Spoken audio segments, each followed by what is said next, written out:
The autumn air along Narragansett Bay carried the faint smell of salt and dying leaves on the morning of October 14, 1992.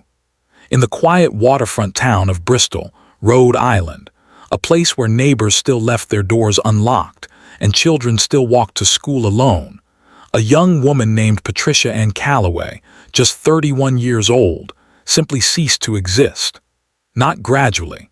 Not in any way that made immediate sense to the people who loved her. She was there in the morning, humming softly in the kitchen of the pale yellow house on Bradford Avenue while her two daughters, ages 6 and 4, ate cereal at the wooden table their grandfather had built. And then, by mid-afternoon, she was gone. No coat, no car keys, no goodbye. Her husband, Raymond Thomas Calloway, 34 years old, a soft-spoken marine mechanic who worked down at the Bristol Harbor docks, told investigators that he had come home at approximately 5:15 in the evening to find the girls alone, the television playing cartoons at full volume, and Patricia nowhere to be found. The cereal bowls from breakfast had been washed and stacked. The beds had been made. A half-finished cup of coffee sat on the kitchen counter, still faintly warm when the first officer arrived. 31 years later, in the spring of 2023, a Rhode Island state detective named Carol Whitmore sat across from a now middle-aged man in an interview room and asked him a single question. His answer would close a case that had haunted Bristol for 3 decades, divide a community that had always wanted to believe the best of its own, and bring a measure of peace to 2 daughters who had grown up carrying a wound they could never fully name. But before we get to that room, before we get to the answer, we must first return to that yellow house on Bradford Avenue, to the salt air and the cereal bowls and the coffee that had not yet gone completely cold. We must return to October of 1992 and ask the question that no one in Bristol could bring themselves to answer for 31 years. Where did Patricia Calloway go, and who made sure she never came back? Patricia Ann Calloway, née Ferreira, was born on March 8, 1961, at Women and Infants Hospital in Providence. She had grown up in the tight-knit Portuguese-American community of Bristol's East Side, the second of 4 children belonging to Manuel and Gloria Ferreira, a fisherman and a school cafeteria worker respectively. Those who knew her as a child described her as the kind of girl who remembered everyone's birthday and kept a journal she never showed anyone. Her younger brother, Daniel Ferreira, who would later become one of the most vocal advocates for answers in her case, recalled that Patricia had a habit of pressing flowers between the pages of old encyclopedias and leaving them for people to find months later, little surprises tucked between the pages of the letter F or the letter M. She always wanted you to find something beautiful when you least expected it, he said, years afterward, his voice catching on the last word. Patricia married Raymond Calloway in June of 1985 at St. Mary's Church, the same church where her parents had married 20 years before. By all visible accounts, they were a functioning young family. Raymond's steady work at the harbor, repairing outboard motors and diesel engines for the commercial fleet that came through Bristol's docks, kept the household financially stable if not comfortable. Patricia had worked part-time as a dental assistant for a practice on Hope Street before the birth of their second daughter, Emma, in 1988. By 1992, she was spending most of her time at home, though neighbors recalled that she had recently mentioned looking into returning to work now that both girls were in school or preschool. Their daughters were Lily, 6 years old, who attended first grade at Rogers Elementary and had recently lost her first front tooth, and Emma, 4 years old, who attended morning sessions at a church-based preschool on Metacom Avenue 3 days per week. October 14, 1992, was a Wednesday.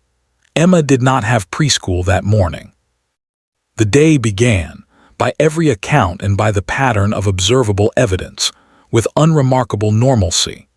A neighbor, 70-year-old Agnes Thibodeau, who lived in the white Cape-style house directly across Bradford Avenue, told investigators that she had seen Patricia's kitchen light on at approximately 6:45 in the morning, which was consistent with the family's usual routine. Agnes was an early riser and a habitual observer of her quiet street. She noted that Raymond's dark green 1989 Ford pickup truck was still in the driveway at that time. She could see the familiar outline of it from her kitchen window while she made her own tea. Raymond left for work, Agnes confirmed, at approximately 7:20 in the morning. She remembered it clearly because his truck had been making a knocking sound in the engine for about 2 weeks, a detail that Raymond himself confirmed, nodding with some irony that he worked on other people's engines for a living, but had not yet found time to fix his own. The sound had become a kind of neighborhood alarm clock. When the knocking faded down Bradford Avenue and turned onto Maple Street heading toward the harbor, Agnes went back to her tea. At approximately 8:10 in the morning, Lily Calloway was walked to the corner of Bradford and Maple by her mother to catch the school bus. Patricia was seen standing at that corner by at least 2 other parents who also sent children on the same bus route. One of them, a woman named Donna Prescott, waved to Patricia from her car window. Patricia waved back. She was wearing a gray cardigan over a white shirt, jeans, and the kind of practical flat shoes a woman wears when she has errands to run. Her dark hair, which she kept shoulder length, was pulled back loosely. She looked, Donna Prescott would later tell investigators, perfectly normal, just like any Wednesday. The school bus arrived at 8:17 and departed with Lily on board at 8:19. Patricia presumably walked the 3/4 of a block back to her house with 4-year-old Emma, who had been standing beside her at the bus stop. That 3/4 of a block was the last confirmed moment anyone outside the household saw Patricia Calloway alive. What happened in the hours that followed is the space into which 31 years of grief, speculation, legal maneuvering, and finally truth would eventually pour. By midday, no one had reason to be alarmed. Patricia had no standing Wednesday appointments. She was not the kind of person, according to her mother Gloria, who made a habit of going out without telling someone where she was headed, but she was also an adult woman with a car, a 1987 Dodge Aries in pale blue, and a child and a household to manage, and no one was monitoring her schedule. The pale blue Dodge Aries was found still parked in the driveway when Raymond arrived home at 5:15 that evening. This was the first thing he mentioned to the responding officer, Constable Derek Malone of the Bristol Police Department, who arrived at the Bradford Avenue house at 5:42 in the evening following Raymond's call to the non-emergency line. Raymond had told the dispatcher that his wife was missing, that his daughters had been home alone, and that he did not know where Patricia had gone. His voice on the dispatch recording, later reviewed and re-reviewed by investigators, was described variously over the years as calm, measured, and in the words of one veteran detective who listened to it in 2001, oddly organized for a man who claimed not to know what had happened. Constable Malone noted in his initial report that the house was neat and undisturbed. There were no signs of any struggle. The kitchen was clean. The children, when interviewed gently by a female officer who had been called to assist, said that Mommy went away but could not specify when or why. Lily, who had returned from school that afternoon at approximately 3:15, told the officer that her little sister Emma had been watching television when she arrived, and that Emma had said Mommy went outside and didn't come back. Emma, 4 years old, could not reliably elaborate. The swing set in the small backyard hung still in the October chill. A plastic toy truck belonging to Emma lay on its side in the fallen leaves near the back fence.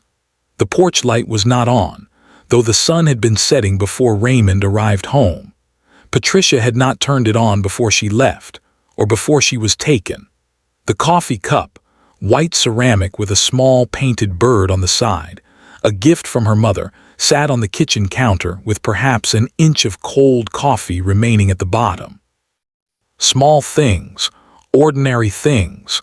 Things that, standing alone, meant nothing, but standing together would eventually mean everything. The Bristol Police Department launched what would initially be characterized as a missing persons investigation in the early hours of Thursday, October 15, 1992. By Friday, with Patricia still absent and no explanation forthcoming, investigators from the Rhode Island State Police Major Crimes Unit had been requested to assist. The involvement of the state unit was, in the words of the Bristol Department's then-Captain Gerald Sousa, a precautionary escalation. In practice, it meant that the investigation was already being treated as something more serious than a voluntary disappearance. A formal ground search of the area surrounding Bradford Avenue was organized for Saturday, October 17th. Volunteers from the Bristol community, neighbors, members of St. Mary's Church, employees from the harbor gathered at the Bradford Avenue house at 7:00 in the morning. By 8:30, more than 90 people had assembled in the street. The October fog was thick off the bay that morning, pressing itself against the windows of the yellow house, muffling the sound of voices and footsteps. Search teams fanned out through a 2-mile radius covering wooded areas to the north of town, the shoreline path along the bay, and the grounds of Colt State Park, which bordered the western edge of the search zone. Cadaver search units from the Rhode Island State Police were present, though their involvement was not announced to the broader volunteer group. Their dogs worked the perimeter quietly while volunteers searched the more visible areas. No physical evidence of Patricia was found during the initial search. Not a shoe, not a garment, not a trace. The community response was, in the manner of small New England towns in the early 1990s, immediate and genuine. A collection jar for the Calloway family appeared on the counter of the Bristol Pharmacy on Hope Street. The elementary school where Lily attended organized a quiet support effort among the parents. Patricia's photograph, the one her family selected, a snapshot taken at a birthday party the previous summer showing her laughing with her hair loose and her arms around her 2 daughters, was printed on flyers that went up in the windows of shops along Bradford and Hope Streets within 48 hours of her disappearance. Raymond Calloway, by observable account, participated in the search on Saturday morning. He walked with a group that included his brother-in-law, Daniel Ferreira, moving through the wooded area off Gooding Avenue. Investigators who were present in an unofficial capacity, watching, as investigators do, not just for what was found but for how people behaved while finding nothing, noted several things about Raymond during those hours. Those who knew him said he had always been a quiet man, slow to display emotion in public, and they attributed his composure during the search to that quality. Deputies whispered quietly among themselves, however, about the specific nature of his composure. The way he walked with his hands in his jacket pockets rather than calling out his wife's name. The way he answered questions from volunteers with brief, complete sentences when most husbands in similar circumstances tended toward either fragmented speech or compulsive talking. And the way he twice checked his wristwatch during the morning search in a manner that one investigator, writing in his personal notes that evening, described as checking the time the way a man checks it when he has somewhere he needs to be. Not when he's looking for his wife. These were observations, not evidence. In October of 1992, they were stored in notebooks and in the particular kind of professional memory that experienced investigators develop. A catalog of things that don't quite fit, kept separate from the official file but never truly separate in the mind. Raymond was interviewed by state investigators on October 19th, 5 days after Patricia disappeared. The interview was conducted at the Bristol Police Department and lasted 3 hours and 14 minutes. Raymond confirmed the timeline of his Wednesday. He had left home at 7:20, worked at the harbor until approximately 4:45, stopped at a convenience store on Wood Street on his way home, a stop he said lasted perhaps 5 minutes, and arrived at Bradford Avenue at 5:15. The convenience store visit was confirmed. The store's owner, a man named George Papulias, recalled that Raymond had come in around 5:00 or a few minutes before, purchased a bottle of cola and a packet of crackers, and left. The store was approximately 1 mile from the Bradford Avenue house, consistent with Raymond's stated arrival time of 5:15. But investigators noted and recorded a discrepancy that would resurface years later with greater weight. Raymond's coworker at the harbor, a man named Ted Arsenault, stated that Raymond had left the docks at closer to 3:45 that afternoon, citing a specific memory of Raymond telling him he had something to take care of before heading home. The harbor to Bradford Avenue was a 12-minute drive under normal conditions. The harbor to the convenience store on Wood Street, depending on the route taken, was 8 to 10 minutes. Raymond's account placed him at work until 4:45. Ted Arsenault's account placed his departure at 3:45. That was a discrepancy of 1 hour. 1 hour on the day Patricia Calloway disappeared. Investigators pressed Raymond on this point in subsequent interviews. He maintained his timeline. Ted Arsenault was asked again. He maintained his. Raymond's explanation for the discrepancy was that Ted might have confused the day or confused Raymond's departure with that of another worker. It was plausible. It was the kind of discrepancy that exists in almost any testimony involving time and routine. But it was noted. Patricia's car, the 1987 Dodge Aries, was examined forensically during the week following her disappearance. The odometer reading was recorded. The interior of the vehicle was processed. What investigators found was, in its own way, as telling as any positive evidence. The car was extraordinarily clean. Not the ordinary clean of a family vehicle with 2 small children. Those tend toward crumbs, crayons, small handprints on windows, the residue of daily life. This vehicle's interior showed evidence of recent and thorough cleaning. The carpet fibers showed vacuum lines. The upholstery had a faint smell of cleaning solution. A black light examination of the interior produced results that were recorded in the case file and sealed. The specific nature of those results not released to the public, but referenced in subsequent legal proceedings, with the notation that they were consistent with efforts to remove biological material. Raymond, when asked about the car's condition, said that Patricia had cleaned it the previous weekend. He believed it was Sunday, October 11th. He could not recall her mentioning why. No witness to this cleaning was ever identified. Patricia's mother, Gloria Ferreira, told investigators that her daughter had mentioned nothing to her about cleaning the car during their regular Thursday phone call on October 8th. Their calls were long, weekly conversations, an established ritual of decades, and Gloria was specific. They had discussed Lily losing her tooth.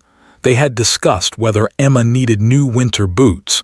They had discussed a television program they both watched, and they had discussed a small disagreement Patricia had mentioned having with Raymond about money. Gloria Ferreira's composure during that interview, investigators noted, was the composure of a woman using every remaining measure of her self-control to remain present in a room where she was being asked questions that were telling her something she had already begun to suspect. She did not mention cleaning the car, Gloria said. She would have mentioned it. It was the kind of thing you mention.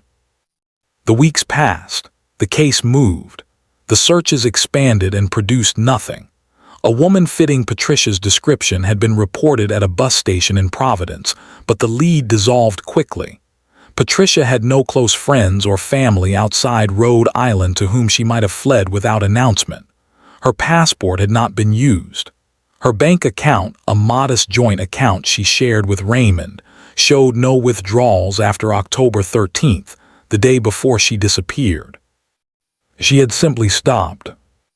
By December of 1992, with no body, no definitive evidence, and a husband who had passed 2 polygraph examinations conducted by separate examiners, a fact that Raymond's attorney mentioned publicly and frequently, the Rhode Island State Police Major Crimes Unit reduced the active caseload on the Callaway investigation. It did not close. Cold cases in Rhode Island are never formally closed. But the active hours of investigative attention diminished, then diminished further, and by the spring of 1993, Patricia Ann Callaway had become what investigators call a dormant file. Still there, still numbered, still waiting, but no longer warm. The swing in the backyard of the yellow house hung still through the winter. Time has a particular cruelty for families of the disappeared. It does not resolve grief the way it resolves other wounds. It only layers things over new routines, new addresses, new school years, while the original wound remains exactly as it was, preserved under the layers like a pressed flower between encyclopedia pages, still perfectly shaped, still unable to decay. By the summer of 1993, Raymond Callaway had put the Bradford Avenue house on the market. He told acquaintances that it was too difficult to stay, that the house held too much memory. He and the girls moved to a rental property on the west side of Bristol, closer to his brother's family. Lily had just finished first grade. Emma would start preschool again in the fall. Life, in its insistent way, continued. Those who watched from the outside noted certain things. The Ferrara family, Patricia's family, maintained a proximity to the girls that Raymond permitted but never encouraged. Gloria Ferrara told a family friend that Raymond had become distant in the months following Patricia's disappearance, that his manner toward her and Manuel had shifted from the ordinary stiffness of in-law relations to something cooler and more deliberate. She struggled to articulate what she meant. He used to at least pretend, she said, in a conversation that would later be documented in case notes. After she was gone, he stopped pretending.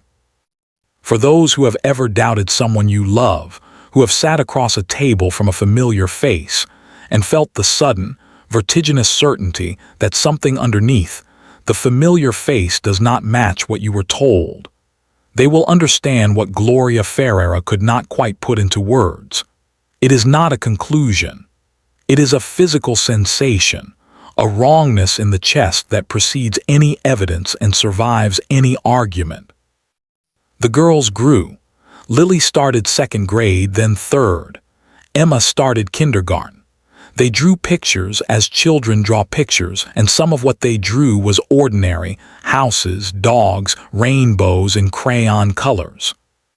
But a teacher at Rogers Elementary, a woman named Frances Alt who had taught Lily the year before Patricia disappeared, and who retained a particular care for the child, mentioned to a colleague in 1994 that Lily had begun drawing a recurring figure in her classroom artwork.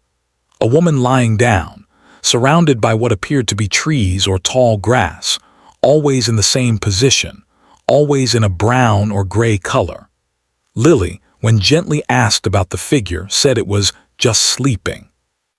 Frances Alt noted the drawings in a personal log she kept of concerning student behaviors. She mentioned them to the school counselor. The school counselor made a note and recommended monitoring. The drawings continued through that school year and then stopped, replaced by the more conventional imagery of an 8-year-old. Animals, family portraits with a father and two sisters but no mother, birthday cakes. The school counselor's notes from that period would eventually find their way into the reopened case file in 2019. They would be read by a detective who had not yet been born in 1992, who would sit very still while reading them, and then set them down on her desk and look at the wall for a long moment before picking up her pen. By 1996, Raymond had begun a relationship with a woman named Cheryl Dunmore, whom he had met through a coworker at the harbor. Cheryl was 32, a dental hygienist from Barrington. She was, by most accounts from those who knew her, a kind and uncomplicated person who had not fully understood, at the beginning of the relationship, the dimensions of the history she was entering. She knew Raymond was a widower in the practical sense of the word. Patricia had never been declared legally deceased, which required a court process that Raymond had not pursued, but he spoke of her in the past tense, and the children referred to their mother as gone. Cheryl moved into the West Side rental with Raymond and the girls in 1997. The arrangement was functional. Lily, now 11, tolerated it with the particular stony silence of a child who has made a private calculation about how much to feel. Emma, 9, was more openly affectionate with Cheryl, possibly because her memories of Patricia were softer at the edges, shaped more by family photographs and stories than by the specific sensory memory of the person herself. This was a distinction that neither child could articulate, but that both carried, invisibly, in their different responses to the world. For Raymond, the years of the later 1990s appeared, to outside observers, to represent a gradual return to normalcy. He worked. He ate dinner with his family. He took the girls to the beach in the summer.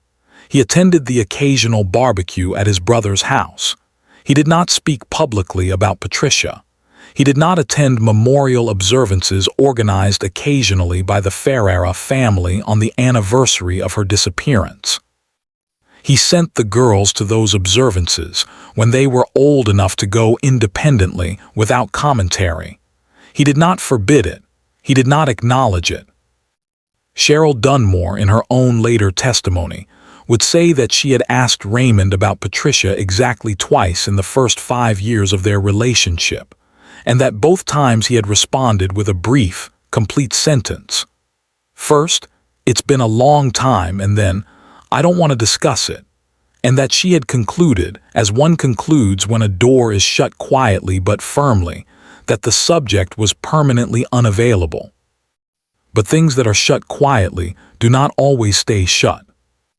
In 2001, Ted Arsenault, Raymond's former coworker from the harbor, contacted the Rhode Island State Police. He had moved to Connecticut in 1995 and had remarried. He said that something had been bothering him for years and that he wanted to speak to someone again about the Callaway case. He reiterated his original account of Raymond leaving the harbor early on October 14, 1992. He also added something new. He said that in the weeks before Patricia's disappearance, Raymond had spoken to him on 2 separate occasions about his marriage in terms that Ted described as not how you talk about someone you're worried about. He said Raymond had told him, in early October of 1992, that he was done trying to manage the situation, and that things were going to resolve one way or another. Ted Arsenault said he had not included these statements in his original 1992 interviews, because he had not wanted to cause trouble for a man who might have simply been venting, and because the statements had seemed, at the time, like the ordinary frustrated speech of a man in a difficult marriage.